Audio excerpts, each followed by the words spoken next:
Welcome to the Book of Yourself, the online course on J. Krishnamurti's teachings. I am Javier Gomez Rodriguez, and I will be your presenter and moderator during this course. The title for this course, The Book of Yourself, comes from a text that Krishnamurti himself used to describe his teachings. It's a metaphor that he employed on several occasions, and principally towards the end of his life, when he was making kind of summaries of his work. And that's where I derived the metaphor as well as the structure for the course. I hope you've seen the video on the website that sort of gives already an introduction to the course itself, because there you can see already in essence what we're going to cover. But the metaphor itself is very important because it points to the fundamental intent of this exploration, which is to take a good look at ourselves as human beings, at our own universality as human beings. And I will read one of the texts in which Krishnamurti employed this metaphor so that we get already an idea of the scope of what he had in mind. This was from one of his letters to the schools, letters that he wrote so that he conveyed to the teachers and students in the schools founded in his name what the schools themselves, the education, was meant to be. And frankly, I think we can look at, and I look at Krishnamurti's teachings as an education for mankind. So this is what he had in mind when he came to this metaphor, to this journey of reading the book of ourselves, the book of humanity in us. He said, books are important, but what is far more important is to learn the book, the story of yourself, because you are all mankind. To read that book is the art of learning. It is all there. The institutions, their pressures, the religious impositions and doctrines, their cruelties, their faiths. The social structures of all societies is the relationship between human beings with their greed, ambitions, their violence, their pleasures, their anxieties. It is there if you know how to look. The look is not inward. The book is not out there or hidden in yourself. It is all around you. You are part of that book. The book tells you the story of the human being, and it is to be read in your relationships, in your reactions, in your concepts and values. The book is the very center of your being, and the learning is to read that book with exquisite care. The book tells you the story of the past, how the past shapes your mind, your heart, and your senses. The past shapes the present, modifying itself according to the challenge of the moment. And in this endless movement of time, human beings are caught. This is the conditioning of man. This conditioning has been the endless burden of man, of you and your brother. So as you can see, this book is very universal, but is also very familiar. Of you and your brother. We are already related as human beings in the common consciousness that this book describes and that it is a venture into. So that's what Krishnamurti's teachings represent. He explained it much more clearly, laid it out much more clearly in a talk he gave, second talk he gave in Sri Lanka in 1980, which was published as a separate little booklet called The Book of Life, and which is also accessible. You have the whole text there in the website, and we will look at it later when it comes to giving a first overview of the teachings. But it is in that talk where he describes the book of life, the book of oneself, chapter by chapter. and we'll go into that a little later, okay? But that's where I got the structure. And you can see how much it encompasses, right? That it is to be read in our relationships, that it is to look at our own consciousness as it manifests itself in the world, and it's not out there or inside, it's in the relationships themselves where all that manifests. And mostly what it points to is to the dominance of the past, which becomes our conditioning, and which we need to be free from if we're going to be whole. So this is what Krishnamurti is looking at and laying out for ourselves. It's like a map of the whole of humanity, the implicit, inherent patterns of experience, of conditioning, therefore, which are there in our human consciousness already as a given, and which we need to understand. So it's essentially also a journey of self-knowledge. That's what we're going to attempt in this course, going with Krishnamurti, step by step through the various aspects that this journey, according to him and in his own experience, actually unfolds. So that's what the course is about, okay? So the course is an exploration of our human condition in the light of Krishnamurti's teachings. This is sort of the general scope, structure, right? But it is an exploration of our human condition, therefore of ourselves, in the light of Krishnamurti's teachings. Krishnamurti is mirroring, reflecting that condition and presenting a mirror in which we can look at ourselves. These teachings were described by Kay as a reading of the book of oneself, which is the book of humanity, the book of time, the book of life. It's the book of time, as you saw, because of that reference to the past, which is the universal history of humanity, and it is our life. As he said, is the essence of our being is kind of contained in there. But there's another essence, of course, that he's looking at, past that predominance of time. The thematic content of this book of oneself is described in the course outline, and we will look at it in a second, just generally. We will be covering in each section through a set of readings. So in the website, you access each chapter, and there you'll see under different headings for the overall topic of the chapter, you will see a set of readings, right? So select texts of Krishnamurti that address this topic. So where we get sort of the essence of it from Krishnamurti's own words. There, accompanying them, whenever available, there are also references to selected relevant audio and video excerpts, so that address also those topics, right? So you have a combination of text, video, and audio to go through. So that is part of our homework, right? What we can do by ourselves at home. We need to do, in fact. Then Krishnamurti was not about only imparting his teachings as a dogmatic thing, but that we look at ourselves in the process of reflection on those topics. Engagement of with those topics directly in our own lives is very important. So we are invited to reflect on that. And that's part of the exercise also that he proposed, and that you can see more detail also on the website, of writing down your thoughts and feelings as you go throughout the day, or at a particular time in the day, in order to help us begin to contact and deepen our awareness of the movement of our consciousness, of our, he called it thought feeling, or mind heart.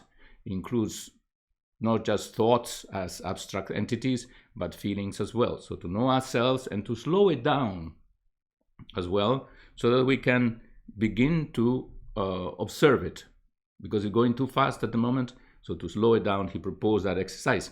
So that is part of it, right? That we should do that. But just reflect, write down whatever strikes you, and then reflect upon it. See how that throws light on something in your life, or opens up a new way of seeing, or in fact asks a different question, presents a different approach, because a lot of the time we're stuck somewhere, and it's important to also get ourselves unstuck in terms of how we're looking at our own life issues. When we actually come to the presentations, to the lessons, if you like, when we meet, then there will be a presentation from my part, right, on the various topics under study, and that would be followed by a dialogue. If it is live, then of course we do it right there, and then If it is pre-recorded, then the dialogues will be take place on a periodic basis whenever we have the opportunity. The course will thus involve 4 main activities: study of the texts and of the videos, so you can take notes as much as you like or just read through it, see what Krishnamurti is actually saying. Reflection, your own thoughts about it. You have the presentation, which is just a general exposure on my part of the topic themselves, and then we go into a dialogue, which is our exchange, our inquiring together into it. Because this is meant to be participatory, as much participatory as possible, given the structures of the course, right?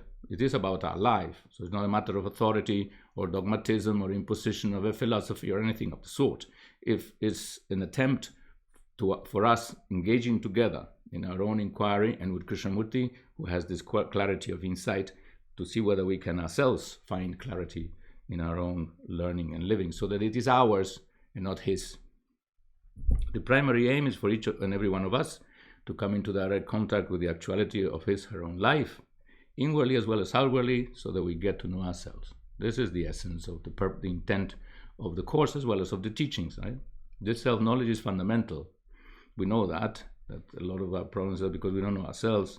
In awakening to our total responsibility and bringing about a quality of overall creative harmony and depth of meaning in our lives. This is the general intent and nature of what we propose to do. So now in the course outline, you see there the different chapters, right? I call them chapters because we're reading a book. So it's fitting with that metaphor, right? So we have 14 chapters. It's a lot, and that's why, though I called it in the beginning an introduction to Krishnamurti's teachings, as a matter of fact, this is more like a comprehensive examination of Krishnamurti's work, of Krishnamurti's teachings. So it's not even the life and teachings, because the life is a small chapter, but the teachings themselves. So that's what we have to take into account. It's actually quite thorough in terms of the content as well as the topics that it covers. So we begin today with Krishnamurti's biography and teachings. Well, we have to take a very little, short look at Krishnamurti's own life. For many people, that wasn't very relevant, the Krishnamurti's own life, because his biography was kind of secondary to what he had to say. And that is true, but at the same time, it's a fascinating phenomenon in itself, what happened to him, how he was chosen by the Theosophists, and all that. So, and certain things did happen in his life which were critical in terms of the depth of his own understanding, that it didn't all come out from the clouds, that there was a work that he had to do on himself. There were certain things that he had to go through. For example, the death of his brother was something very personal in that regard, but out of which he understood something much more profound concerning, for example, the relationship between suffering, what it means to stay with it, and compassion, right? So there are all kinds of things. And in fact, the whole phenomenon of his awakening in Ohio in 1922 has hardly begun to be understood. But that is very important, because a lot of what comes out later in his teachings is in many ways an explication of that whole process, what was called the process, as a matter of fact. So there is, for me, an interest in that. And anyway, he was a historical figure. So it is important nonetheless to look at that. And his life had its own issues as well. As a human being, he couldn't escape some of the arbitrariness and difficulties that we encounter on this planet as mortal beings that we are. When I say biography and teachings, the teachings is only just a little overview, and that will do by just taking a look at the quick look at the talk in Sri Lanka in 1980, to give a picture again of how he structured his teachings, how he saw these teachings structured in themselves, and which is the structure I borrowed to put this course together. Now in chapter 2, we look at what we call the art of living, which is basically the art of seeing, the art of learning, and so on. It is perception, because Krishnamurti's work really is based upon that, hinges upon the capacity to see. Without proper perception, we don't go anywhere. So we cannot even read this book. We don't know, you see, why are we so ignorant of ourselves? Because we haven't known how to look. That's where he said also in that introductory text, short text on reading the book of oneself, which is, This will reveal its content if we know how to look, if we know how to read. So that's where he begins. It's kind of an introduction to the actual content. We have to know how to read. So that's what he's trying to teach us, if you like, and we need to learn in this first chapter. He calls it the art of living because it is on the basis of right perception that order can come about, not just in a specific field, but in the whole of life. That's what he's concerned with there. So we'll look at that. Chapter 3, he turns his eye kind of outwardly, right? First he looks at how we look, then he turns his eye outwardly to the world and sees this vast panorama of division, disorder, and conflict. So this is the evidence. This is what is available to our perception out there. That's what evidence means, what is visible outside of what the human condition is really like. And this is what he finds: disorder, conflict. We can call it in a more encompassing term, and fragmentation. So this is the evidence that things are not well with us and have not been for a long, long time. So but that's partly the answer. We're trying to find out what is the issue. Why are we, after thousands, as he used to put it, after 1 million years of evolution, how come we're still barbarians, right? Psychologically speaking, very developed in terms of technology and so on, but otherwise inwardly still brutal, selfish, riddled with violence and sorrow. So he goes into that. Chapter 4, we go into the question, extend a little bit this inquiry into conflict and fragmentation by looking at the overall overarching issues of violence and the quest for peace, which continue to be extremely relevant to mankind, especially now when war seems to be taken for granted as an avenue of response to the challenges that we face in life. We're still, accepting war as a way of life, and that's terrible. So we have to look into that situation. Krishnamurti, in his teachings, is looking at making a movement from the outer to the inner. But of course, as we saw in the quote that I read, he doesn't see it really as two separate things. Yet, I think pedagogically, he uses this device of taking a good look outwardly and then beginning to move it inwardly, closer to home. You say the war is in Ukraine, so that's okay. But then the war is in relationship. So that's where he brings it. The whole world, everything is relationship. So chapter 5 addresses this thing, brings it now closer to us. We cannot separate ourselves from relationship. We're all in it. We can separate ourselves from a war somewhere on the planet, but not from relationship. And that relationship shows all the characteristics of everything that's happening in the world. Right? So life, relationship, and action becomes a very central topic, because life is relationship and action, or action in relationship. However you want to put those terms, they end up signifying the same. Right? So that even the meaning of life is bound to the meaning of relationship. And relationship is also a mirror in which we can see ourselves. So the ground of self-knowledge is right there. You see, as he said, you have to understand yourself, read it in your relationships. So that's what we're going to attempt there. Chapter 6, we look at we go a little bit sort of more inside the meaning of relationship by looking at the questions of love, attachment, and the search for security, which are 3 fundamental factors. And love is easily misunderstood. And he tries to bring about clarity concerning that and the true meaning, the core essence of relationship. We take love to be that, but we have so misunderstood it that actually what we take to be love is a factor of destruction, or in terms of what relationship means. Then in chapter 7, you are the world. That was Krishnamurti's basic insight concerning this, the equality, the total sameness of the inner and the outer, that each of us as individuals is actually the whole world. That book is not out there or in yourself, it's all around you. You are part of it. That is the whole sense of you are the world, we share the same consciousness, we share the same earth, we are one humanity. To see that already is, if you were actually feel it deeply, is transformative, because the world is riddled with divisions and conflicts. So that's one way, one first duality that can be eliminated if we really understand that. Then we move from that sense of being the world to trying to understand the actual consciousness which we share, because that's where Krishnamurti puts the common ground of humanity in consciousness.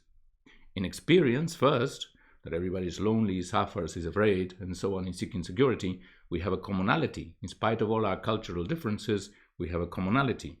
So, but that is in consciousness itself. So he's moving it to consciousness. Goes from the world out there to my immediate relationship, and then through that, as it were, a doorway to the inner world, right? And in the process, he tries to build up this objectivity of perception so we don't deceive ourselves. So what is the nature and content of consciousness?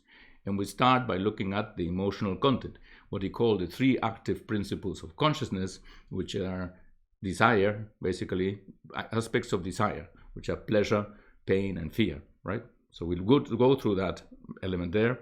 Then we look, chapter 9, at, again, another aspect of consciousness, which is really the same, but it's not emotional now, thought, time, and self. That is basically the content of consciousness, psychologically speaking, because that's what he's concerned with, how consciousness has created its own movement of self-deception, of division, isolation, from which all the problems, as far as he's concerned, are derived. Chapter 10 looks at conditioning and freedom, because this kind of encapsulates the whole issue of consciousness. As we said, you see in that quote, the whole issue of conditioning, of time as conditioning, which is thought, time, and self, and the whole three active principles, or emotional principles of consciousness, thus constitutes the past, generating its own self-referential world in which humanity has been caught, in which I and my brother have been caught for ages. So that's fundamental to look at. Now, what he looks at is the question of time, is therefore central in Krishnamurti's teachings. He wanted to abolish time. That was his thing, right? Chapter 11, looking at becoming and the ending of time, psychological time, because that's where the whole thing is. You see, time is the conditioning of man, is the prison of man, as he used to put it, the enemy of man, right? But it is just us. So we are our own enemies. We're in a contradiction. Therefore, there's a crisis, as he used to put it, in consciousness itself, right? That's massive diagnosis, if it is correct, right? Because we have to look at consciousness as having become its own contradiction, right? That on which we depend to guide us in life has a central problem that we need to see through. This leads us to the question of meditation, of the actual perception of this quality of mind, and the religious mind. The religious mind meaning a mind that is no longer divided with itself, and that has the quality of deep perception past all these factors of time. He comes upon a sense of space and silence in his exploration, and then in there, these, let's say you could say almost Platonic, eternal qualities of beauty, goodness, and truth arise, right? Or as I put it in this chapter, chapter 13, beauty, intelligence, and compassion. So we look at those qualities as best we can, and we end with a look at his intent. Krishnamurti's intent is fundamentally religious, but not religious in any dogmatic sectarian sense, but in the sense of the fundamental call or vocation even of humanity to find out whether there is something as the eternal and the sacred. And that's his whole journey. He's not just content to bring order to society. He finds that that is very important, or to the mind itself, but that order speaks to the order that exists of the universal mind, of the universal cosmic essence of creation. That's where he wants to bring us all. So we deal with death, creation, and the sacred as best we can. So here we have the kind of the essence of what we're trying to do. Yeah, Krishnamurti did not mean his teachings to be taken on authority. That was part of his. He said that authority and in the spiritual world and the spirituality are contrary terms, so they don't go together, because it's something that we have to find for ourselves. Nobody can hand you the truth. The truth is to be discovered, and therefore, what's the point of authority? They were meant as a mirror in which to see the truth for oneself. Well, that's what but you see, the truth has to be seen. Right? So study case teachings involve questioning, observation, and testing. So there you are. This is, Krishnamurti even talked at one time about the experimental approach. That whatever we talk about, let's engage with the actuality. Let's see for ourselves as best we can and question what is being said, because there's plenty of confusion in the field that we're about to explore, as you can imagine. Case teachings are not intended as a romantic or intellectual escape from reality, but to bring about a quality of objective observation and a sane approach to what is. So there you are. The main point is, again, observation from Krishnamurti's side. If we can see what is, then we have the basis, a solid basis on which to proceed, both in terms of our notions and as well as our actions. The teachings involve a didactic approach, like what I was saying, whereby observation and inquiry into the outer is the needful gateway to the inner, though they are inseparable. And I have a little quote there. You cannot understand the inner world, Krishnamurti said, without understanding the outer world. So the two together, that is, without understanding society, which is relationship, right? Relationship between two people is society. So you see, he has a very beautiful way also of understanding society, which can be very baffling to some of us, and in fact, when we are young, may even represent a problem in terms of whether one fits into it or not. One finds oneself at home in a given society or not. I don't know what happened to you, but some of us have had serious problems considering that we were really meant to live in society the way society was structured and organized. Without understanding that whole outward movement of life, you cannot understand the inward movement. They go together, no? They are interrelated. It is like a tide that goes out and comes in. I always like this metaphor of Krishnamurti of the ebb and flow of the tide. The inner and the outer are in this circular motion. They go out and come in, and go out and come in, and so on, right? So that's important to understand, that already that also is not a separate thing. You can't separate the ebb and the flow of the tide. They're both in the same rhythmic motion. It's a rhythmic motion. So that's important also in order to, we can live that way every day, you know. The teachings are a mirror in which to see our inner and outer worlds reflected. We are therefore not only examining the outer but the inner, indeed. Not only society but ourselves. We are society because we are in relationship, and that is the ebb and flow of everything that we become and are. For as Kay never tired of saying, as the world, we are the world and the world is us. Reflection is important to make sense of what Kay is saying, as well as to understand ourselves. I'm just reiterating some of the points I made. After all, what we are is the reflection of the whole consciousness of mankind. So we are ourselves reflections. So we're setting up mirrors to see how we are reflecting what the world is, right? Dialogue is a natural way to inquire and think together about the fundamental questions that concern us as human beings. So that's been an important outcome also of this whole inquiry, then the whole notion of dialogue that can be extended, in fact, to the need for dialogue within the cultural context if society is going to change. Because there's not enough reflection, as a matter of fact, on these fundamental questions. See? Every day, what do you hear about? The economy, the government, the policy here and the politics there, and this fighting that group, and this empire trying to conquer that other empire. Whatever is happening is still an old kind of déjà vu story of mankind, a repetitive, endless repetition of patterns without much probing. What we're saying is, can we probe into this? Right? Can we go a little bit deeper and see already that all this is manifesting old stagnant patterns of consciousness, which is us, right? There's where we can see it. We're not separate from it. And that's the beauty of it also, that we are completely in it, right? And it's just a matter of seeing. We are the world, right? In every way, not only physically, but psychologically, emotionally, in every way. So there we have the world already that we need to look at, is us, in everyday inquiry. And talking things over together, therefore, will be a natural thing, because we're just trying to reflect once again on that common ground which we all share. This is communication when meaning is shared in common. There is communication when meaning is shared in common. That is another part that we look at, the question of communication and dialogue, right? Which is a conversation among friends concerned with the very meaning of their lives. So, summing up, this introduction to Kay's life and teachings takes us on a journey of exploration and discovery of the scope and nature of our shared humanity. That's the point. It draws attention to and examines the constants of human experience and their roots in the structure of consciousness. That's a heavy phrase, but it is actually so, right? The constants of human experience, that we all go through pretty much the same thing when we dare to look at it. Everybody goes through very much the same thing.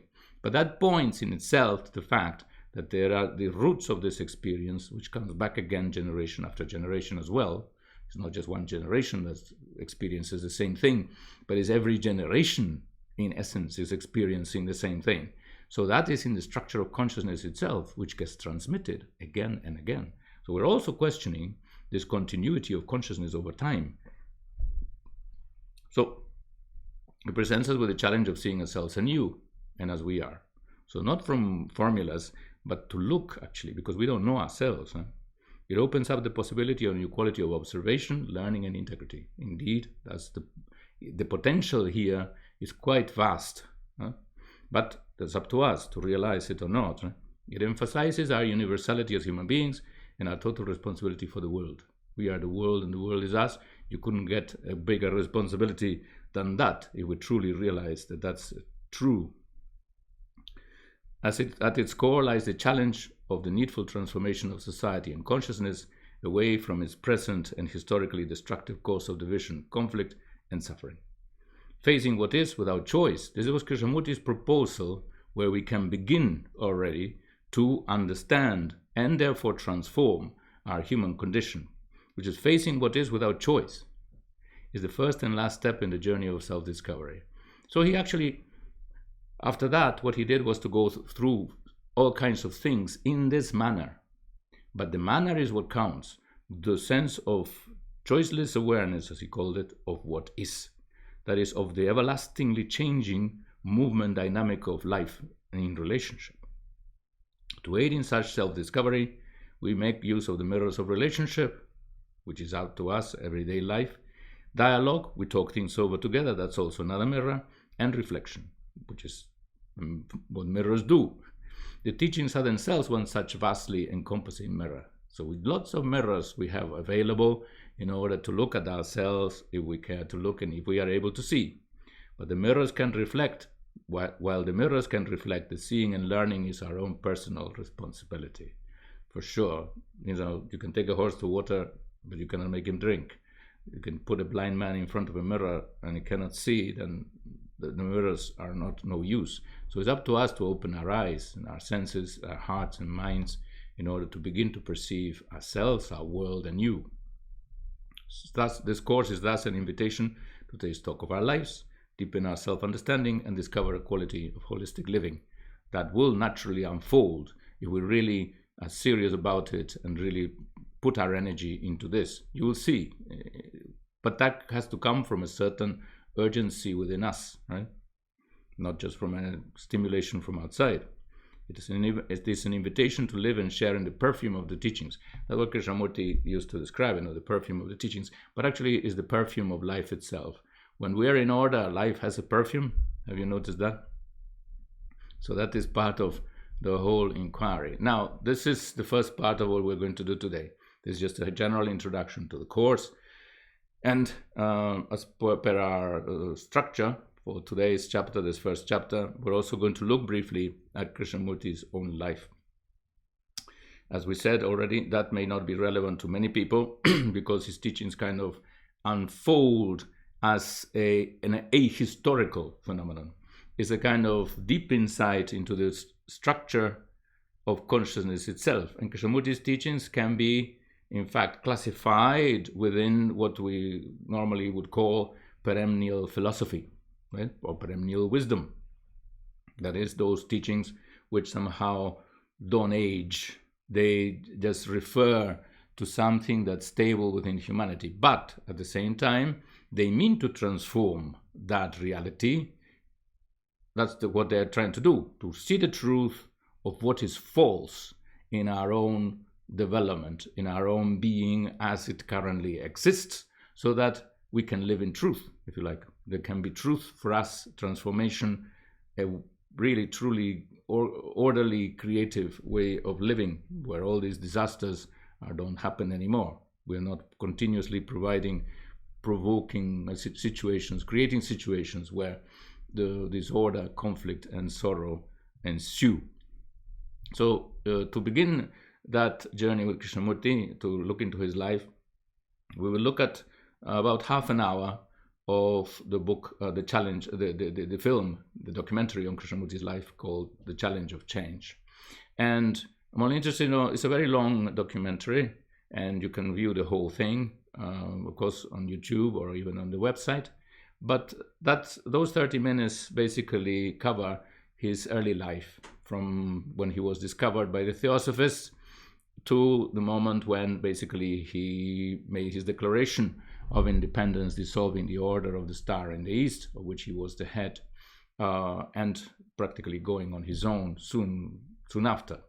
So that's a very fascinating story, and the documentary is very well put together, that first part, with images, contemporary images of the time, so that we get a sense of the atmosphere and the whole mystical aura that was around the whole theosophical movement and around Krishnamurti himself, whom this little seemingly vacant boy, whom they found on the beach outside the compound of the international headquarters of the Theosophical Society in Adyar, in Madras, today Chennai, and they said, that's the boy we're looking for. They were looking for a vehicle, as they called it. According to their theories, this was a time of disorder, was a time of chaos, a Kali Yuga, when kind of there is a change in the civilization or culture of the world. But according to their own studies of sacred scriptures and so on, East and West, they had this theory that it is at such times when what they used to call the hierarchy of realized beings, which govern the world, that was their vision of things, the masters, pick up human being to be the vehicle to transmit the timeless wisdom to the new, so that a new age comes about, a new era, a new culture. But because culture comes only out of a religious awakening, not out of a mere philosophical development, but the religious awakening comes there. And they were themselves entrusted with this mission of identifying that vehicle and therefore raising this person to for that task, protecting the person, in fact, so they wouldn't be contaminated or deviated from that fundamental mission. And that is an extraordinary thing, because in spite of all the doubts and the kind of, you could say that it was a kind of fantasy of some kind, but it wasn't. It turned out that there was a real authenticity. And that's something that must be acknowledged in terms of the core seriousness and authenticity of the whole theosophical movement, that they found this boy and he turned out to be what they said he was. So this is just the first part, and then I will talk a little more as to what happened later, which wasn't very much, once we have seen these 30 minutes of Krishnamurti's biography.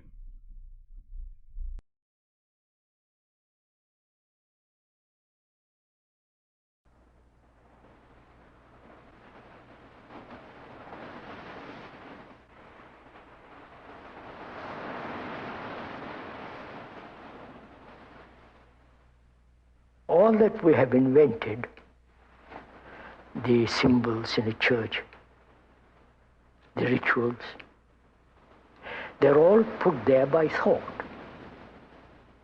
Thought has invented these things.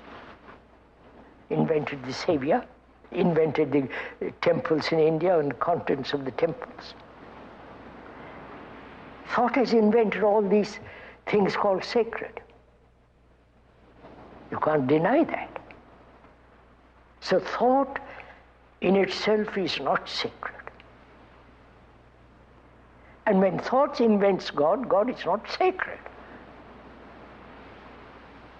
So, what is sacred? That can only be understood or happen when there is complete freedom from fear, from sorrow, and when there is this sense of love and compassion with its own intelligence. Then, when the mind is utterly still, that which is sacred can take place.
It was a late summer afternoon. Near the shore, a group of children were playing. One of the boys, though ragged and undernourished, stood apart from the others. He was described as having a special radiance. A pure and shining atmosphere surrounded him. Because of these qualities, the child was singled out and chosen to be the vehicle for the coming world teacher. This discovery was not an isolated revelation, for it was believed that humanity was entering a new age, an age that would bring with it a new Messiah. During the early decades of the 19th century, science was beginning to replace religion as the savior of humanity. As the monolithic church splintered, new organizations emerged, offering a balance between science and religion. One of the many new groups, the Theosophical Society, spread rapidly throughout the world. Founded by Russian-born Helena Petrovna Blavatsky and the American Henry Steele Olcott, its objectives were to seek truth in the ancient religions of the East, to investigate the unexplained laws of nature, and to promote universal brotherhood. So attractive were these ideals that by 1881, the Society had become a worldwide institution with over 100,000 enthusiastic members. Helena Blavatsky was a deep student of metaphysical lore and was sought after by those who believed her to possess psychic powers. Derided by some as a charlatan, she was, however, a serious writer, and in 1888 published her greatest work, 2 tremendous volumes entitled The Secret Doctrine. Annie Besant, a young journalist, was asked to analyze the work for London's Review of Reviews. Turning the pages, she was dazzled by what she read. To her, disjointed facts were now seen as parts of a mighty whole, and the puzzles, riddles, and problems of her life seemed to disappear. Within weeks, Annie Besant made a lifelong commitment to theosophy. This sudden step was not out of character for the impetuous Mrs. Besant. She was already well known to Victorian England as an orator, educator, energetic feminist, and a pioneer on behalf of the emerging labor movement. She organized a strike of match girls at Bryant and May's factory. Her sense of social justice led her to become a Fabian socialist along with Sidney Webb, George Bernard Shaw, and Ramsay MacDonald. After Blavatsky's death, Annie Besant became head of the society and the most influential force for the theosophical ideal. It was she who forged Blavatsky's unwieldy philosophy into a popular movement. Many of the world's religions speak of a hero or savior who appears in a time of crisis to help mankind. In The Secret Doctrine, Blavatsky described how such a teacher would define truth in terms suitable for a new civilization. Over the years, this theme had been developing in Besant's mind. By 1900, she was convinced that the time had come for the reappearance of a great spiritual leader. Even now, she was lecturing in India, Europe, and the United States on the coming of a world teacher. Expectations were spreading throughout the society, and thousands thronged to hear her lectures. Charles Webster Leadbeater was another leading member of the society. He and Besant worked closely together and seemed to complement each other, as Olcott and Blavatsky had done years earlier. The year was 1909. C.W. Leadbeater had moved to India and was now living at Adyar, the theosophical headquarters near Madras. Each day he would stroll with a group of friends along the beach on the Bay of Bengal. It was there that the young Jiddu Krishnamurti was discovered. In spite of the child's thin, uncared-for appearance, Leadbeater saw a quality so remarkable that he announced that this Brahmin boy would fulfill the long-awaited prophecy. Krishnamurti was to be prepared as a vehicle for the world teacher.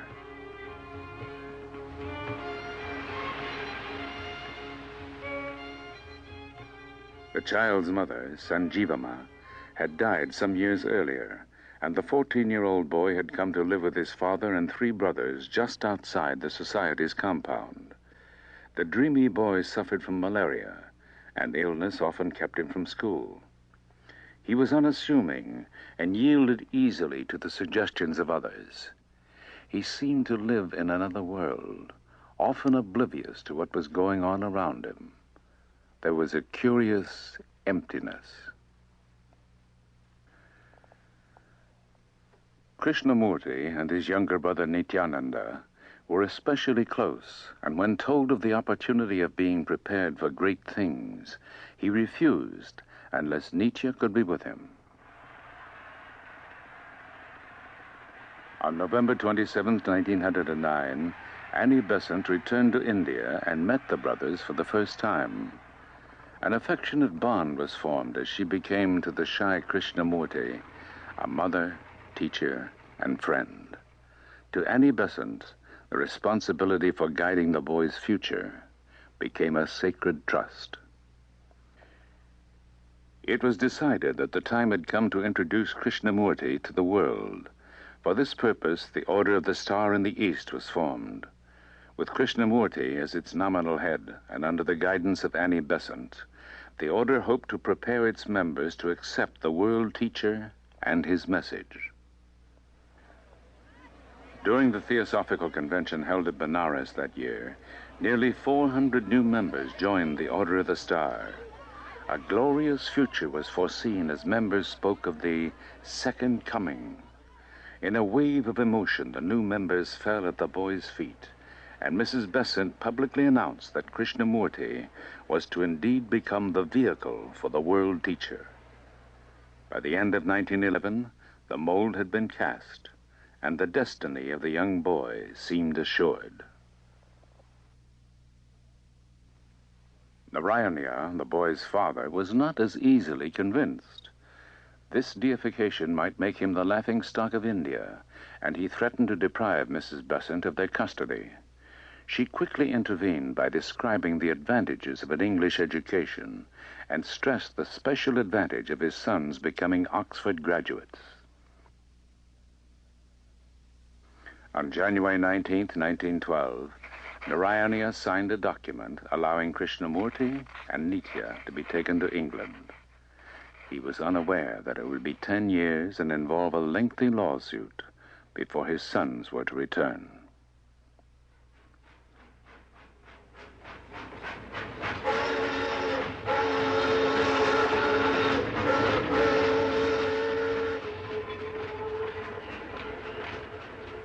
In England, news of their arrival spread quickly, and a large crowd was on hand to greet the party at Charing Cross Station. An English theosophist described Krishnamurti on arrival as an odd figure, with long black hair falling almost to his shoulders and enormous dark eyes, which had a vacant look in them.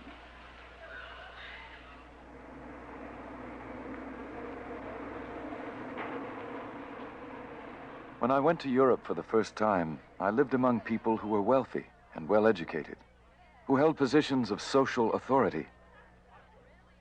I walked about the streets, watching the faces of people. I went to theaters.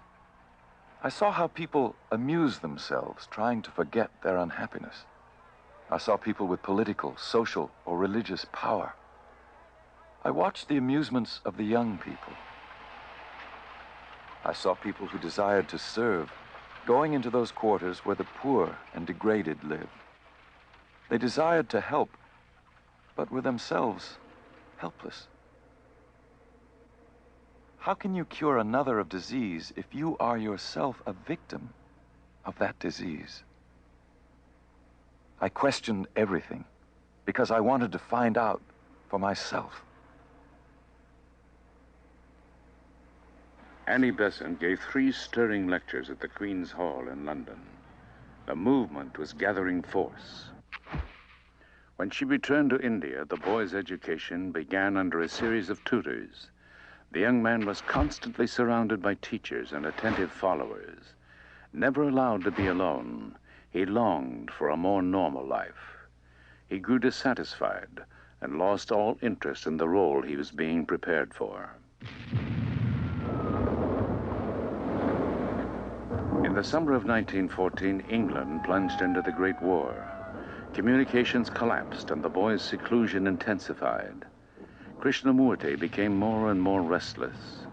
Annie Besant wrote and reminded him, as she often did, that his happiness would lie only in the work ahead. Though he felt a deep love and loyalty for Mrs. Besant, inwardly, a quiet revolution was unfolding. I have long been in revolt from all things, from the authority of others, from the instruction of others, from the knowledge of others. I would not accept anything as truth until I found the truth for myself. I never opposed the ideas of others, but I would not accept their authority or their theory of life. Until I was in that state of revolt, until I became dissatisfied with everything, with every creed, with every dogma and belief, I was not able to find the truth.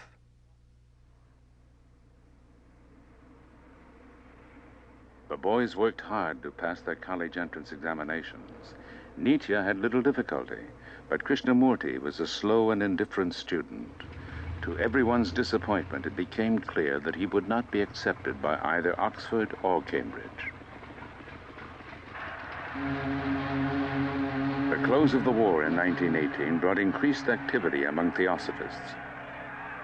In India, Annie Besant was deeply absorbed in problems of education and political action. She was in the forefront of the struggle for Indian independence, along with Gandhi and others.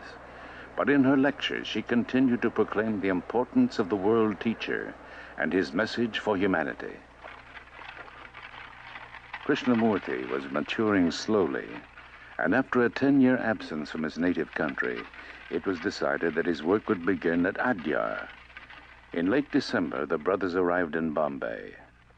For Mrs. Besant, the long-awaited day had finally come as the two brothers, who left as boys, returned as men.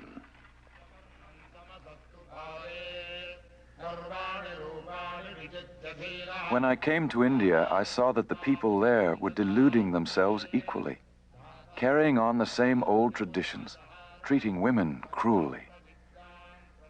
At the same time, they called themselves very religious and painted their faces with ashes. In India, they may have the most sacred books in the world. They may have the greatest philosophies. They may have constructed wonderful temples in the past, but none of these was able to give me what I wanted.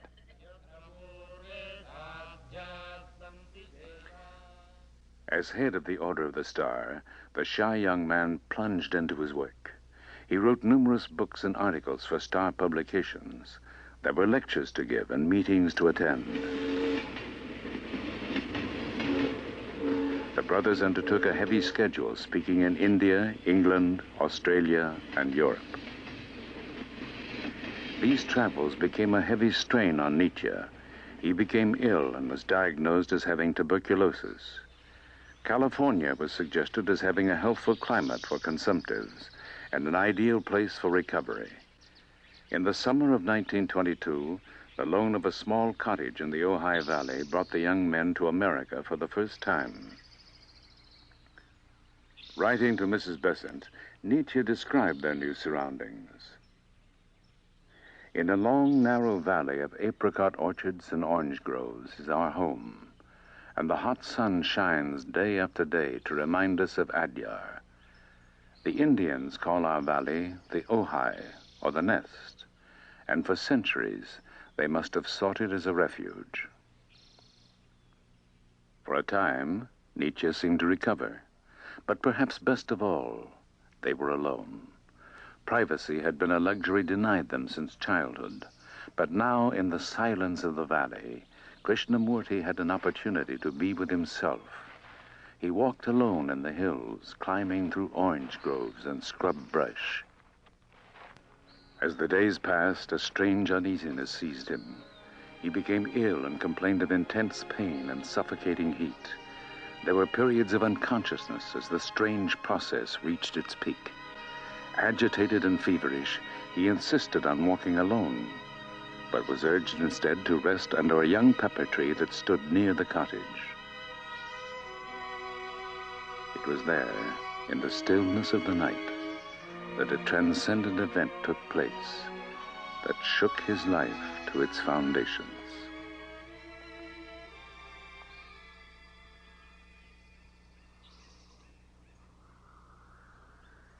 I could feel the wind passing through the trees and the little ant on the blade of grass. I could feel the birds, the dust, and every noise was a part of me. I was in everything, or rather everything was in me. I was supremely happy, for I had seen. Nothing could ever be the same. I have drunk at the clear and pure waters of the fountain of life, and my thirst was appeased. Never more could I be thirsty. Never more could I be in utter darkness. I have touched the compassion which heals all sorrow and suffering. It is not for myself, but for the world.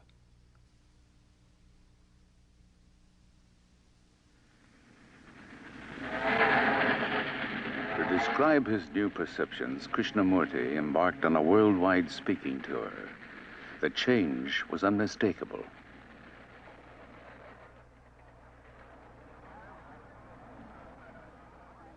Everywhere, among all people, there is a search for something hidden, for some realization which will give greater knowledge, greater vision, greater understanding, and this the people call truth. They think that truth lies hidden in some distant place, away from life, away from joy, away from sorrow. But truth is life itself. And with an understanding of life, there is born an understanding of truth.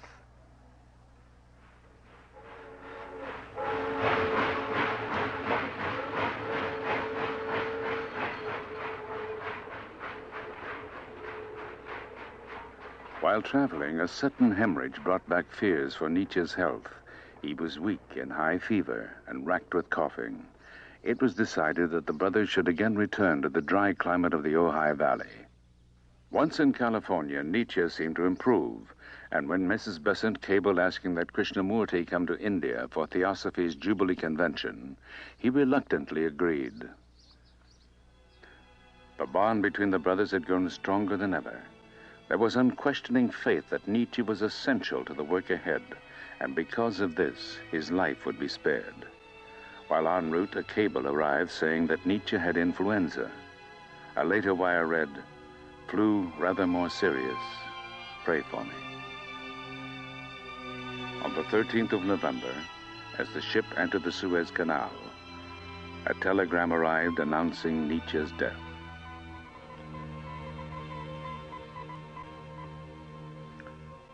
The news broke Krishnamurti completely. It did more. His entire philosophy of life, the implicit faith in the future, and Nietzsche's vital part in it all, appeared to be shattered at that moment.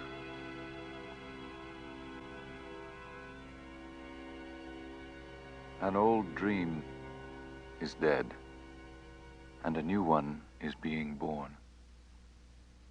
A new vision is coming into being, and a new consciousness is being unfolded. I know now with greater certainty than ever before that there is real beauty in life, real happiness that cannot be shattered by any physical happening, a great strength which cannot be weakened by any passing events, and a great love, which is permanent, imperishable, and unconquerable. By the time he reached Madras, his face was quiet and radiant. The Jubilee Convention of 1925 celebrated 50 years in the life of the Theosophical Society. Thousands attended the 4-day gatherings, and events were eagerly reported by newspapers around the world. A Star Congress followed the convention. By this time, the Order of the Star had grown to over 45,000 members. Under the branches of Adya's enormous banyan tree, Krishnamurti spoke of the world teacher. His face was powerful and stern in the twilight, his eyes half veiled as if looking inward. As he spoke, a deep silence spread through the audience. Some felt they saw a light envelop him, and many believed they were in the presence of the Messiah himself. The young man was becoming the focus of deep divisions.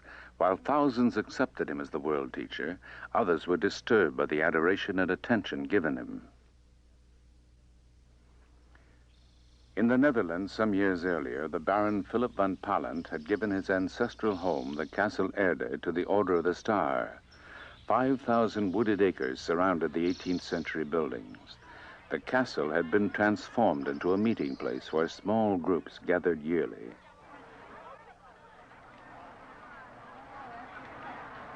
The change that was taking place in Krishnamurti was to intensify the following week at the Omen Star Camp of 1926.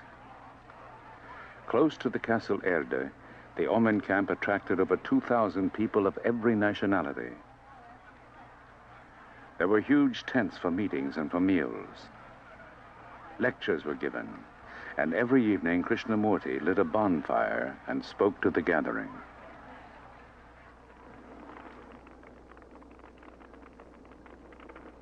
In order to be happy, need we have religions?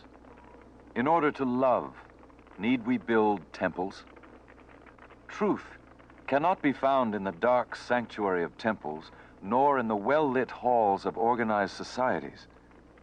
Neither can it be found in books, nor in ceremonies.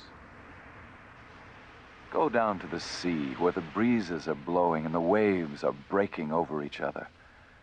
You want to gather and bind all that beauty into a narrow temple. Do not allow your mind or your heart to be bound by anything or anyone. If you do, you will establish another religion, another temple. You must not create little gods and worship at little shrines. Who wants to worship by the light of one candle when you can have the sun?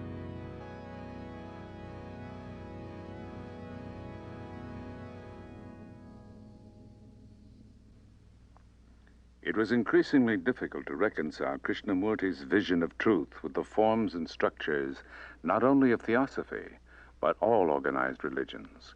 His rejection of spiritual authority was a threat to the society and its lifelong members. There was open hostility as the organization seemed to be pulling apart. Lines were drawn, as some stood firmly with him, while others clung to their cherished beliefs. Lady Emily Lutyens, who had been close to Krishnamurti since 1911, shared the bewilderment that many felt. How strange it seems, she said, that for 17 years we have expected a world teacher, and now when he speaks, we are hurt or angry. He is making us do our own work, and that is the last thing we expected of him.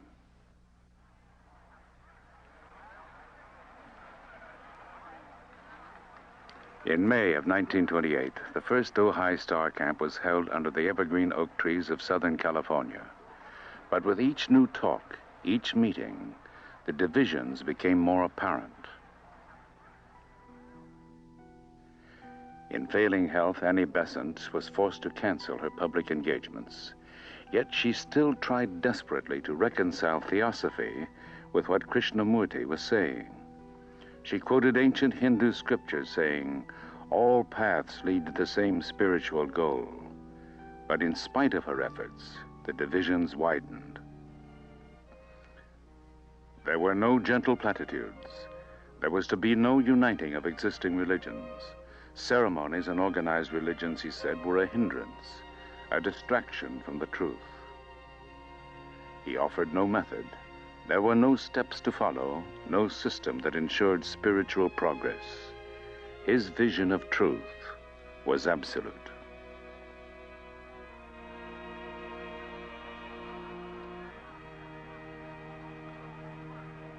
In the Netherlands on August 3rd, 1929, at the Omen Gathering, in the presence of Mrs. Besant and over 3,000 Star members, Krishnamurti dissolved the Order of the Star, freeing himself from all claims made for him.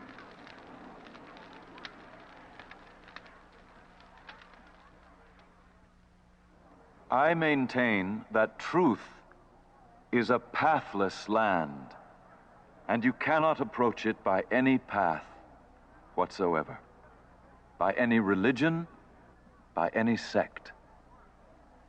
That is my point of view, and I adhere to that absolutely and unconditionally. Truth, being limitless, unconditioned, is unapproachable by any path whatsoever.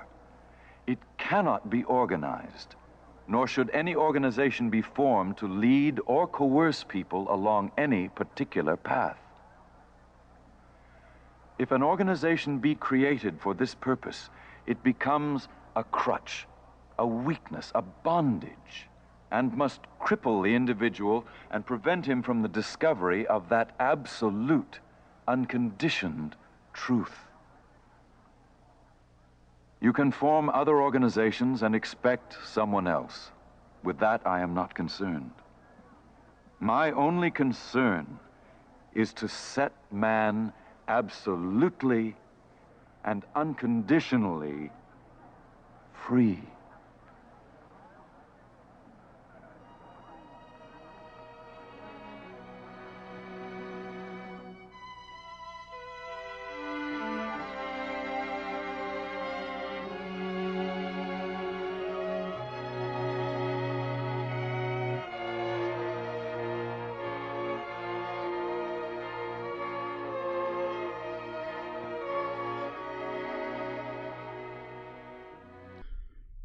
So as you have seen, this was quite a story.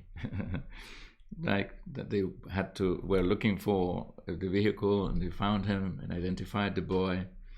And the characteristic is itself the quality that they were looking for and that they saw in this boy was very interesting, because in many ways was always the central aspect of the teachings themselves, namely that the Theosophists, like Beta, I think, was in particular, when looking at the boy, they saw that his aura, they could read auras, had no speck of selfishness in it. That's a very subtle perception, isn't it? To see that someone is devoid of selfishness. This was a fundamental characteristic for anyone to be the transmitter of wisdom, right? In fact, the wisdom Krishnamurti is trying to convey throughout his teachings is precisely the ending of the self, to bring an understanding of the self so that ends and that one becomes that same instrument, right, of truth, goodness, and intelligence in our time, right? So that was beautiful. And of course, then it comes, they built an organization around him, the Star, the Order of the Star in the East, and they had something like 40,000 members towards the end. He was the nominal head, and their mission was to prepare the way of the coming of the new teacher, practically the Messiah or the avatar of our time. They call him the world teacher or the Maitreya, which was basically the Buddha of the future. So in that regard, Krishnamurti was raised to be the Buddha of our time, the Maitreya, the Messiah. But he didn't like labels. He did at one time acknowledge, you see, after the whole process in Ohio began and things were happening to him of an extraordinary nature there, and this non-duality became, if you like, the core mode of operation of his consciousness. So that was a major transformation, right? That whole process is not very well understood still, but it is, part of it is this, the ending of the dualistic perception into a holistic perception, so that the self is again gone in that regard. And then he had insight into the whole human predicament, and from then on he himself felt he was the teacher. But of course he didn't want any of that adoration and worship and putting him on a pedestal or anything of the sort. So he distanced himself from those labels, because he felt that the word is not the thing, and what matters now is not the worship of an individual, but the real seriousness about pursuing truth. And it wasn't a matter of constituting a new organization around him, which is what the Theosophists tried, or some of the Theosophists tried, right? By saying that what they call the liberal Catholic Church, of which Leadbeater and Arundel were bishops, was the new instrument, the new religious instrument in which to transmit the teachings of the new Christ, right? Which was Krishnamurti. Krishnamurti did not accept these disciples, these bishops, and this instrument to transmit his teachings. So he distanced himself like that. You see, in Theosophy, essentially, they considered that every religion is a path to truth. There are any number of paths to truth, right? But Krishnamurti, therefore, made a major break with the whole tradition in which he had been raised, right? By saying in 1929 that truth is a pathless land. That was his declaration of independence, but also it was a destructive act in terms of what had been built around him. He said truth cannot be organized, and you cannot be led to truth. It's something that exists on its own. And in fact, he told a little story, even in that speech in 1929 when he dissolved the Order of the Star, to that effect. I think he came up with it himself, which was that the devil and his friend are walking down the street, and they're walking behind a gentleman who's ahead of them. This gentleman suddenly stops and picks up something from the ground, holds it in the palm of his hand, and his face is illumined. And then he puts his thing in his pocket and walks on. So the friend says to the devil, What happened to him? What did he pick up that his face was so transformed? And the devil said, oh, he picked up a piece of truth. So the friend says to the devil, that must be bad news for you. And the devil said, oh, not at all. Now I'm going to help him organize it. For Krishnamurti, the organization of truth in these dogmatic traditional ways was the devil's work. So he did not want, therefore, to have organizations around him, did not want to create new organizations of that nature, right? In the end, he had all these foundations and so on, but we'll look at it in a second. So that was his major breakthrough, right? This was a free movement of people who were concerned with truth, but did not belong to anything, did not have to follow any methods, did not have to have, they definitely were not a church, right? With their own new Christ and etc., etc. So he made a major breakthrough that way. But then he went on his own, see?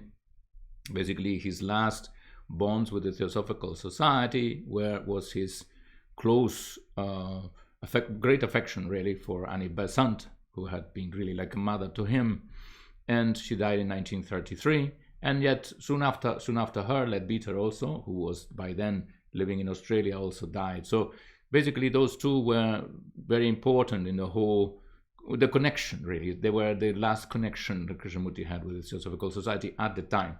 Then he went on his own with a group of friends and traveled the whole world, giving talks here and there. And that was just his life. He became his life, right? He spent the years of the Second World War, 1939 to 1945 in Ojai, California. They were living there as pacifists. And then he had a very close developed a very close friendship with Aldous Huxley, for example, which was very fascinated by Kay. And it was Huxley, for example, who taught Krishnamurti the Bates eye exercises, which Krishnamurti practiced to the very end of his very last days of his life. And that's why he had such good eyesight. He could be reading the questions that people presented to him right into his 80s, right? So that was very, very interesting. But then he went for long walks and so on. And from 1924 to 1938, he also was giving the talks were open in 1929, then to 1938, when he dissolved the Order of the Star. In Oman, in the Netherlands, he held international camps. And that was part of the whole mission that he had. He was a speaker. He said that his body existed to talk. He was to convey this message through words, even though he was always very skeptical of language as a proper vehicle for which to convey it. But he felt that right listening not only would convey the meaning of words, but would create a communion of perception that went beyond words. It was verbal and non-verbal. He trusted that to be part of the transformative movement, if you like, that he represented, right? The wisdom that he was to convey in our time to change the culture and give it a completely different direction. So that was his thing. Now, the war comes on in 1939, so that whole thing ends. Also, Krishnamurti had an educational mission. Right from the beginning, when they found him in 1909, he was immediately seen as the teacher. So he had an educational mission, and the Theosophists also saw education as a fundamental component of bringing about a completely different culture. It was through education. So in fact, schools were started right from the beginning. 1928, the Rishi Valley School in India, about 10 kilometers from Madanapale, where Krishnamurti was born, was set up.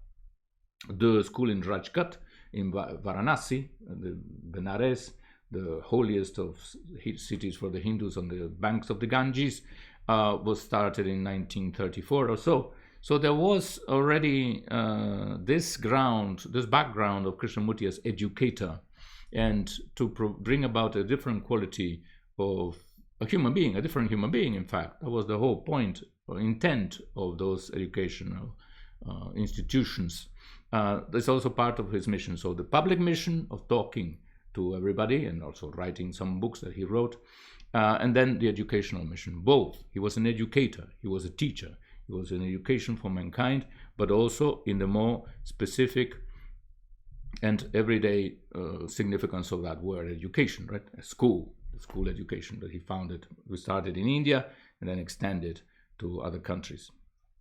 So it goes through the war, it ends, the Oman camps disappear. The unfortunate thing was that the Nazis used the Oman camp as a detention camp, and Krishnamurti didn't want to go back there. But then in 1961, they started the Sun and Gatherings, for example, which was his alternative to the earlier Oman camps. So that went on from 1961 to the very last year of 1985, when Krishnamurti closed them because his health was already deteriorating seriously.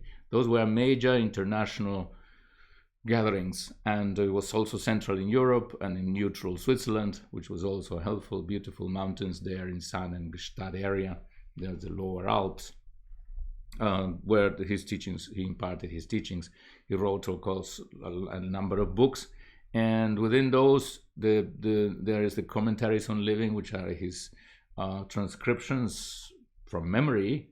So he did use memory of interviews that he had with people who came during the war years to consult him about personal issues, and they're wonderful masterpieces, really, of insight, as well as reflections on human nature and descriptions of nature, which Krishnamurti was very close to Krishnamurti, his relationship with nature, the sensitivity he had to all that.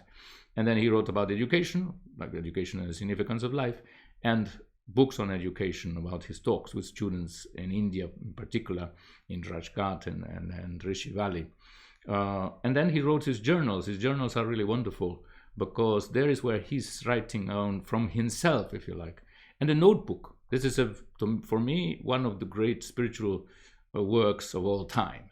Krishnamurti wrote it. He didn't know why he wrote it, really, but then he gave a reason eventually when he was interviewed, which was that he wanted to convey, in his public speaking, Krishnamurti talked about the human condition and centered on the whole psychological structure and how to understand that, because it all hinges on it. It is what makes, it turns us one way, keeps us on a self-centered mode, or can open up to this non-dual quality of existence. But he also felt that maybe it was interesting for people who were interested in his work to get the sense of what actually happened inwardly with him. So this is a kind of record of inward states and deeper perceptions, as well as, of course, his normal insights concerning the human condition, the human psychology, thought, fear, pleasure, you name it, right? All that power, the pursuit of power, the pursuit of pleasure, the pursuit of whatever we are pursuing, right? The human condition as a whole. But he was talking about sort of his, what he called the emergence in his life, in his awareness of the other, of otherness. So he was also not interested in hiding. In his public speeches, he normally didn't talk about that kind of stuff. But now he said, yes, there was there, the other was there. He had a quality of immensity, the benediction, called it by several names, though he knew that the name was not the thing. So the sacred was almost there for him on a daily basis, a daily visitation. And he also wanted us to get a sense of what that might mean, even though for us it might be different should that occur. And it might have occurred already on several occasions. But for him it was, because of a state of inner freedom, it was a daily phenomenon. Then when Krishnamurti has a kind of break from the organization that he was part of in Ohio, Krishnamurti Writing Inc., and a new group of people forms around him in the 60s. And then also he acquires a much more international, he's kind of projected by the counterculture. He's seen as really somebody who speaks directly to that wave of freedom that was sweeping to the consciousness of the West, right? The youth revolt. We were in revolt, many of us, and even earlier generation, against the whole bourgeois setup and the assumption of materialistic values that our societies were bent upon, and the warmongering that was going on and was taken for granted as part and parcel of existence. So there was this call for freedom from that whole brutal and meaningless approach to existence. And Krishnamurti spoke very directly to that generation. So he acquired, I think, at that time, a new relevance. And that also led him to speak much more to the young and to address that. And it is said that, for example, he had an influence on the whole 1968 French student revolt that toppled de Gaulle, and in other countries as well, young people were reading Kay and were seeing in him a new potential revolution in the sense of changing this whole thing around. And in 1968, it set up the foundation, starts with the English Foundation, then I think it's the American Foundation, Krishnamurti Foundation of America, and then the Indian Foundation, as well as the Fundación Krishnamurti Hispanoamericana, which was concerned with distributing his work, disseminating his work through the Spanish-speaking world. And then schools again begin. Not only there are more schools in India, but also there is a school in Brockwood Park that was part of the function of the English Foundation. He sets up a boarding school in England called Brockwood Park Educational Center at the time. Now it's just called Brockwood Park School, and a school in Ohio, in California, where he used to reside, and he had his own home, in fact, there in Ohio, California, called the Oak Grove School. So he starts in 1975, and a couple of other schools have come after that. So this is the main thing. And then he had his own circuit. He went to India, he then went to America, the United States. He came to Brockwood, then in the summer he did Sanan, then again in the August, towards the autumn again, returned to Brockwood for talks, and then went to the school again. So he spent a lot of time at Brockwood Park, where I was a student from 1975 to 1978. It was really special to have Krishnamurti so often. Twice a year he was there for about 2 months each time, 1 month, 2 months each time. And there were lots of talks with him, lots of engagement. So that was Krishnamurti's life, essentially. There were a couple of issues there. His relationship with the Rajagopal, so you can look it up. And then they had a close association with David Bohm. So David Bohm, for some of us, was very special as well and very important in this whole endeavor, because he used to be come to Brockwood every weekend from London, where he was the professor of theoretical physics at Brockwood Park. And there was every weekend a discussion, that what it was called at the time, with Professor David Bohm, who went with his quality of intelligence into all these questions. And for us, therefore, without Bohm, Brockwood would not have been as intense, I think, because when Krishnamurti was there was great intensity, but then it kind of came down. Bohm, with his incredible brains and seriousness about all this, the understanding of consciousness, kept that on a high level of intensity, that inquiry. But yet, Krishnamurti and David Bohm had their own differences. And apparently at one point, Bohm kind of became a bit depressed and so on, and had to have a heart operation, triple bypass, and something sort of, they drifted slightly apart, I think, at some point, although not completely. Krishnamurti, at the end, when he said goodbye to Brockwood in 1985, he said to Bohm that he should keep coming to Brockwood because he was important, and he did.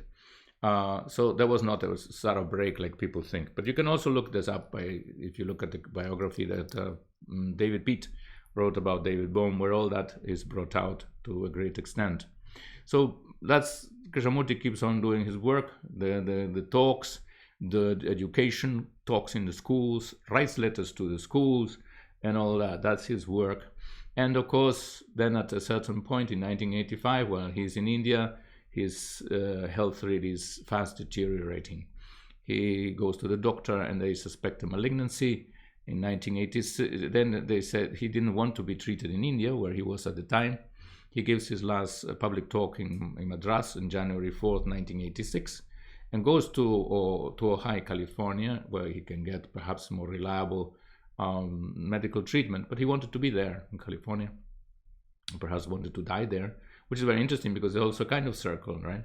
His enlightenment, his transformation, his awakening took place there, and maybe dying there was also a kind of closing that circle, right, of his existence as a teacher.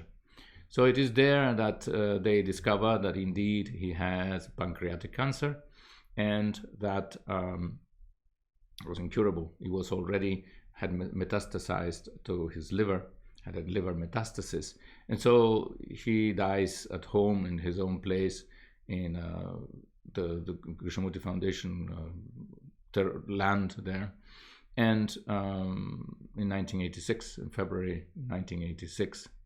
And at the time he said, that nobody understood what he said, what energy had passed through his body, but that he left the door open, saying, people can get close to that quality of energy and intelligence, tremendous energy and intelligence that have flowed through that body, if they live the teachings. So the teachings is what we got, and the teachings is his way of conveying to humanity what this transformation is about. And if we pay attention to it, maybe we can come to the same point. So I'm just going to look now at what might be involved in those teachings as he explained or put down in his talk in Sri Lanka in 1980 called The Book of Life, right? So he begins again, says, well, look, the whole story of mankind is in you. So that's his main fundamental message. We take it that we are sort of just individuals and we have to live our lives, but actually the whole story of mankind is already in us. We are that mankind from the beginning, right? You are that book, the book of mankind, and without reading the book of oneself, which is the book of mankind, the corrupt and violent society we have all created cannot be changed. So he's concerned not only with one's own transformation, with reading this book properly and therefore clearing all the mistakes that it obviously has in it, but with the whole social environment which obviously needs change, right? Because it's what we have created out of our own ignorance. Right? So this story of mankind is to read it properly and to understand what is true and what is false within it. To read this book, one must have the arts of listening, of seeing and learning. So this is his basic, what he called the art of living, which is to observe without interpretation, distortion or choice. And that's the primary difficulty we will encounter in this journey, that we encounter, in fact, when dealing with ourselves altogether. Breaking through and beyond the patterns of the known. That's what you want to say, the known as the standard conditioning that mankind has inherited. And can we, therefore, through this accuracy of perception, transcend these boundaries and stagnant patterns, repeating patterns of the known? If we know how to read the book of oneself, the mind is free, conflict comes to an end, and only such a mind is really religious. So this is the spectrum, right? What he's proposing. So that mind that is religious can go infinitely beyond time and receive the benediction of truth. This is his concern. He's just not concerned with a good society and a human being who is good in his behavior, but rather can this whole quality of truth, of benediction, come through. So his intent is religious in that quintessential sense. Right? The first chapter, this is the introduction, as it were, right, to the art of reading the book. Can we read the book at all? Right? Book of oneself. He says, what does the first chapter show? And he says, the first chapter says we live in disorder and conflict. He says it's like the book is open to him, and this is what he finds, right? This is the chapter. What's the nature of disorder and conflict? And what does that involve? Contradiction, division, and self-centered activity. Where there is division, there must be conflict. This he called a law. So he also already calls our attention to central aspects, key aspects of what's happening in our lives, right? We are too caught up in the phenomenal element, and we don't see that there is a law behind it. There is a structure to the very nature of conflicts that we experience. So he wants us to understand this essence of what is happening, of experience, which is this division, which is the essence of conflict. Order comes out of the understanding of disorder. So he's not proposing a formula of any kind to counter this disorder, but he's saying, no, we have to face the disorder itself. That's what is. And in the perception, accurate perception of disorder, order comes about. That's his approach all the way through. He doesn't want to project ideals, utopias, or create opposites. He wants to dissolve those dualities right off. Right? So that's already liberating if we can do that, you see? Because our normal structure, our normal morality and ethics has been built upon these contradictions, these opposites, sin and virtue. Well, he says, no, there is only what is. So what is disorder. So let's face it and see through it, have an insight. That is the only transformative factor. Dependence on authority for psychological, so factors of disorder, for him it was dependent on authority for psychological security, beliefs and ideologies and so on. This make us also second-hand human beings and denies freedom. So he also is concerned with that we be our own teachers, are light to ourselves, and therefore not always borrowing things, but even from him, right? Which we're going to do a lot in terms of exploring only.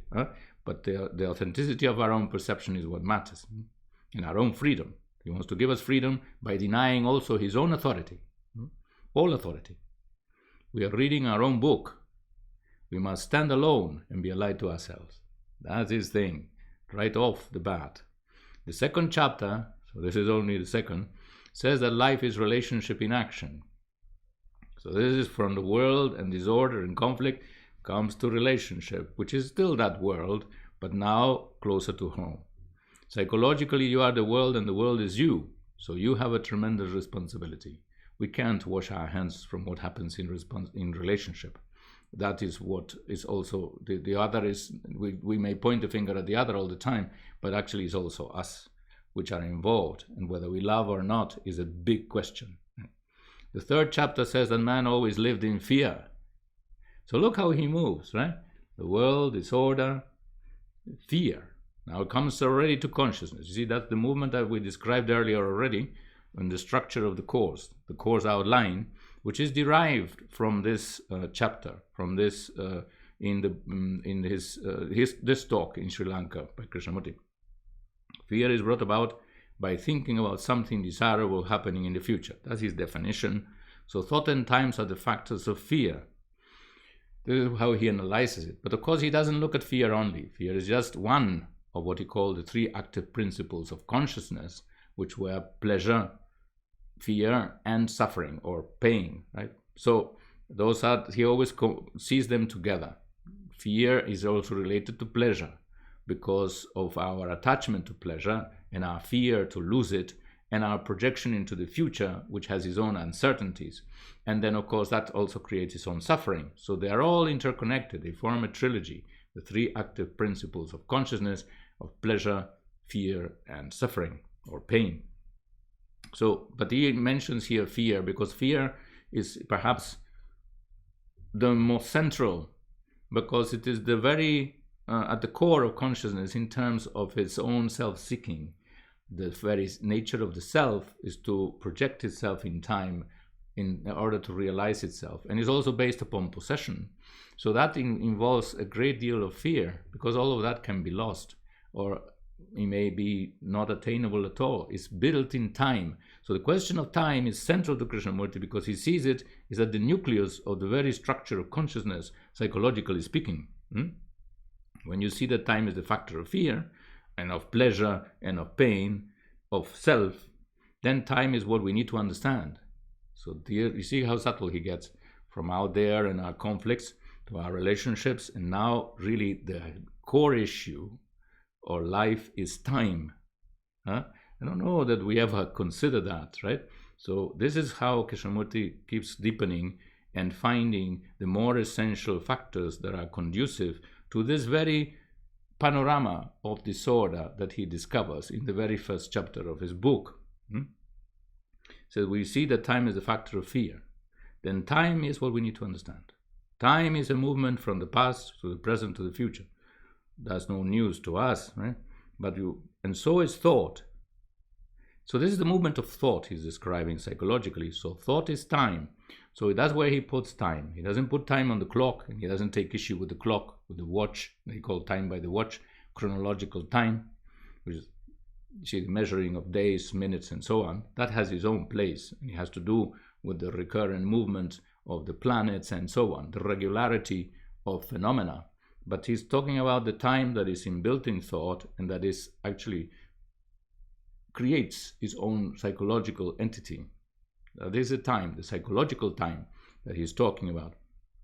So then he has a fourth chapter in this description of his that asks whether there is an end to time. To this kind of time, because of the inbuilt problematic nature of it, that it creates its own conflict, it deviates us from the actuality now and the timelessness of things as they are. He sees in that total contact with what is the real doorway to a transcendental state of non-duality and, in fact, of wholeness. Right? Whereas time is this movement of becoming, and he sees in it the fundamental mistake, the wrong turning that mankind has done, and that we need to reverse if we want to really save the planet altogether. So the fourth chapter asks whether there is an end to time. Time blunts sensitivity because it is the past, so you're looking from yesterday. Destroys understanding, again, because it's not looking at the actuality, but at something that it can recognize it. And relationship, because again, as he used to say, there is only the images with which we approach one another, with the record of the past and with our own desires, which are also based on memory and its projections. So he breaks down life itself. Look, it destroys relationship, sensitivity, the senses, understanding, the mind, and relationship, which is the heart as well, right? So those things are being disrupted and seriously undermined. Our integrity is undermined, therefore, by time. That's why he would say time is the enemy of man, right? If it doesn't end, time, fear will go on with all its consequences and all the rest of it, right? You have to read the book of time. So this is the book of time. The book of ourselves is actually the book of life, the book of time, the way we live, right? How your relationships, your brain, heart, and mind are based on and conditioned in time, and therefore in fear. That may be something we're not truly aware of, completely aware of, how fear is actually under the thread of this book of time. To inquire into the ending of time requires a silent mind, free to observe. This is real meditation. So for him, the very reflection on this whole spectrum of the human condition is a meditation, which is the reading of this book of life, which is your book, my book, the book of mankind, and the book of time written in the text of human consciousness.